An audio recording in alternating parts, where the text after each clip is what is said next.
The University of Sioux Falls has been quick to adapt and succeed since moving to Division II 7 years ago.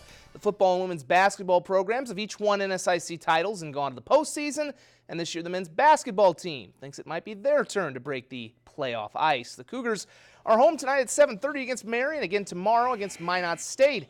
Led by two of the league's top 6 scorers in Trayvon Evans and Drew Giebert, the Cougars have won 4 straight and are just one game out of the top spot in the NSIC's Southern Division. They might also be a return to the top 25 on the line as well for the first time in more than a month. Now, USF has plenty of depth to supplement Giebert and Evans, and many of them have played together for several seasons, meaning they're all in and focused on making history in the NCAA tournament. The team chemistry we have is just outstanding, to be honest. That and then just the way we play together, both on offensive side and defensive side, you can just tell that we all like each other and we're all friends with each other off the court. Been a little bit of a tale of different parts of the year, right? We've played really well the last month here. I've been really happy with how we've guarded, how we've rebounded, starting to get it going a little bit offensively. And we'll have highlights of that game coming up tonight at 10 o'clock.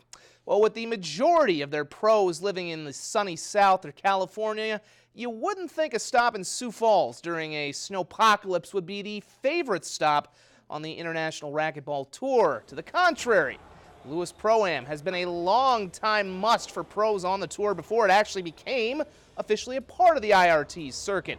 The longest-running tournament in the United States for racquetball, and it's in its 41st year, and it's up the ante in terms of prize money while continuing to give pros and amateurs alike an intimate setting that's been fun to be a part of. And hey, it can even be an educational experience for some of these professionals. I love the atmosphere, I love the people, I like all the marks that put this together. Mark Gibbs, Mark Griffin, we really truly appreciate them having us.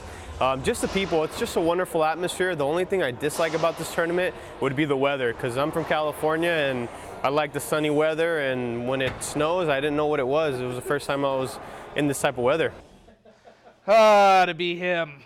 Quarterfinal play in the pro singles division begins tonight at 7. Doubles championship is tomorrow, and the singles championship is always on Sunday. We got a link on our website, kdlt.com. You can check out the tournament schedule and brackets there. Caitlin DeBoer's rise from the national championship coach at Sioux Falls to a rising offensive coordinator in the FBS is reportedly set to continue in the Big Ten. Indiana has reportedly hired the USF alum to be their offensive coordinator. DeBoer has been a rising star in the FBS. At Fresno State over the last 2 years, he inherited an offense ranked 123rd in total offense and bumped them up to 30th this year after taking Michigan, and he also had Eastern Michigan before that.